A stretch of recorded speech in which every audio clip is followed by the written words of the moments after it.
The wave is here. The populist right just had one of its greatest weekends in modern European history, and the globalist establishment is absolutely scrambling.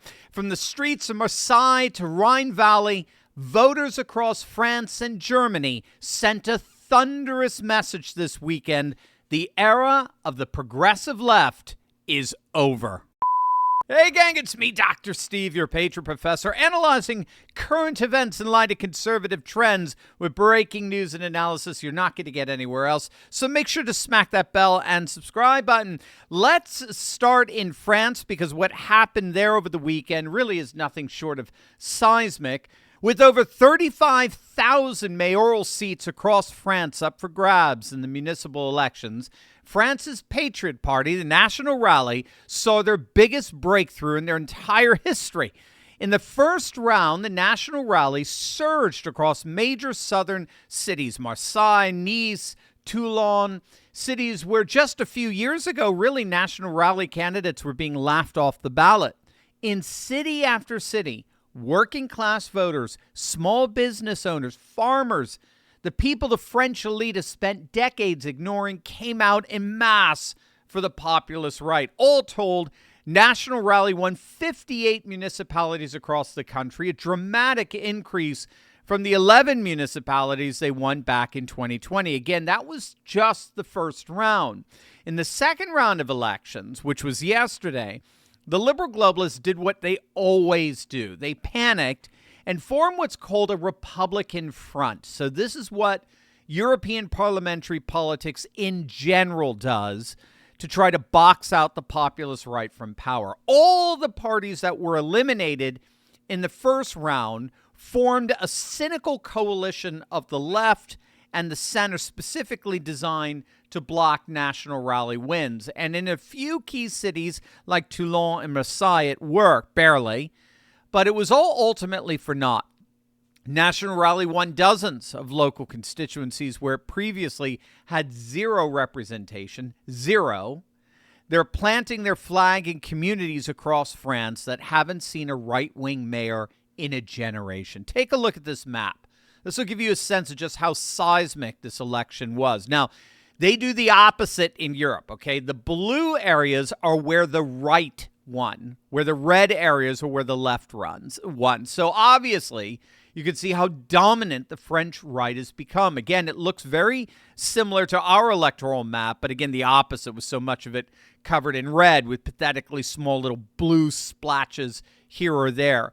That's exactly what France is seeing. And with the French presidential election just 13 months away, even anti-National Rally analysts are admitting that they're admitting what everyone already knows. Marine Le Pen is the frontrunner for 2027, and the momentum is entirely on her side. So this makes the appellate court decision coming up in July all the more crucial, right? You remember she had that sham conviction several months back, that weaponized legalism that the globalist elite subjected Marine Le Pen to. It was an absolutely absurd, ridiculous case. So she's appealing that decision, and a July 7th court verdict will determine whether she's even allowed to run for president. Right now, she's technically banned from running. So we'll see if it's Le Pen or if it's her protege, Jordan Bardella, on the ballot in 2027. Either way, the French establishment is running out of ways to stop them. But if what happened in France was seismic, what happened in the nation of Germany was an earthquake. On the same day, Sunday, the Nationalist Populist Alternative for Deutschland, the AfD, just pulled off a historic doubleheader that has the German political establishment waking up in cold sweat. The first, it was actually back on March 9th, the AfD delivered its strongest ever performance in the Western Germany state of Baden-Württemberg, nearly doubling its previous results to 18.8% of the vote. And that was huge because the AfD is the number one most popular party in Eastern Germany, but they have yet to break out into Western Germany. They remain largely a fringe party in Western Germany. But with that election a couple of weeks back, many analysts were noting that the AfD finally appears to have broken through and are now a serious contender for Western German politics. Again, they didn't know, but it seemed like, okay, maybe we got something here. Well, any doubts about that were blown away as of yesterday. This weekend, it was the West German state of Rheinland-Pfalz, or Rheinland-Palatinate, and the AfD saw an even greater surge there, this time to approximately 20% of vote, a gain of over 11 percentage points from their last election, potentially its strongest ever result in any Western German state. Meanwhile, the SPD, that's the center-left party that's governed Rheinland-Pfalz for, 35 years now, they collapsed. They dropped nearly 10 points in a single election. 35 years of dominance wiped out in a single night. And take a look at who's voting for the AfD. It's 18 to 24-year-olds. The AfD is the single most popular party among Gen Z voters in Germany. That spells disaster for woke leftists, given that studies show that we tend to get 1% more conservative with every year we age.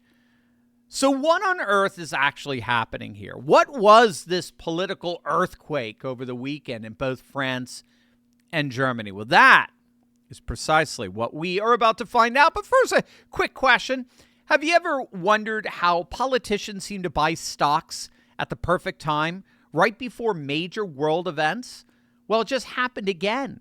A member of Congress reportedly bought $50,000 in a defense company shortly after the Iran conflict began. Now, here's the wild part. Those trades are actually public information, which means everyday investors like you and me, we can follow them. Now, my friend Ross Givens is hosting a free training this Thursday, March 26th, at 3 p.m. Eastern, showing exactly how this works. Ross has tracked insider trades for nearly a decade, and some have returned over 1,000%. It's going to be huge, but seats are limited. Click the link below and snag one of the remaining online seats. This is going to change your life, gang. Click that link below right now to grab one of the final seats with me at Ross's free training. You're going to love it. Something's happening in Europe. There really is a political awakening unlike anything we've seen. In Italy, Giorgia Meloni is governing as the country's first nationalist populist prime minister since the Second World War, and she currently enjoys the highest approval rating of any prime minister in Europe. In Hungary, Viktor Orban is poised to win his 5th consecutive term. He's already the longest-serving prime minister in Hungary's history. In the Netherlands, Geert Wilders' anti-Islamic Freedom Party recently won a historic parliamentary victory. In Austria, their Freedom Party, once considered so far right that Austria was actually sanctioned for even allowing them in government. Well, they won a stunning victory in their September national elections.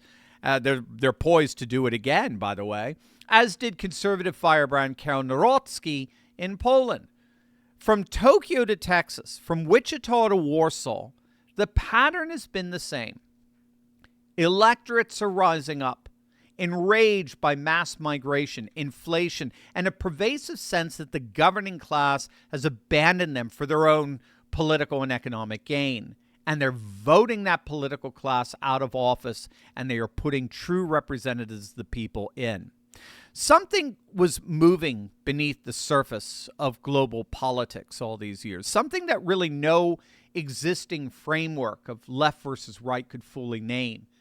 And in a term, it's called civilizational populism. And it represents the single most powerful force in politics today. Now, most of us know that term, populism, but its definition is a bit hard to pin down. I mean, Trump has been called a populist, but so has Bernie Sanders, so has Mamdani. And so this is because populism is more of a structural movement than an ideological one. And the key to that structure is how populist movements redefine the political divide. So we normally think of politics as a horizontal divide, right? So left versus right, Democrats versus Republicans. But populists stand that divide on its head, and they realign politics more around a vertical divide, the people versus the political class, the ruled versus rulers, right? Largely because populist sentiment see very little difference between the two establishment parties. However, because populism is primarily a structural realignment, it really doesn't tell us that much about what the people are revolting against. And so this is where scholars refer to a distinct kind of populism that we're seeing today as civilizational populism. Civilizationalism interprets this vertical divide as a battle between the people and liberal globalist elites who have sold out our national, economic, and cultural sovereignty for their own gain. And so it's incumbent upon the people to rise up and take back and defend their civilizational sovereignty. Now, the legacy media frames this as merely reactionary, right? Irrational temper tantrums by fringe extremists. But that assumes all of this is temporary, that the liberal progressive system will always somehow end up prevailing in the end. But that's not what's happening. Civilizational populism is effectively reconstituting politics in a manner that radically diverges from older liberal norms that basically told the people to sit down and shut up and allow a professional class of liberal elites to govern and manage the state in accordance with what's best for them, the liberal elites, not the people. What civilizational populism represents is a bona fide recovery of the vox populi, the voice of the people. And it's spreading like wildfire, both here with the MAGA movement and all over the world, as more and more populations are demanding a return to national sovereignty. That is what we saw awaken in Europe over the weekend.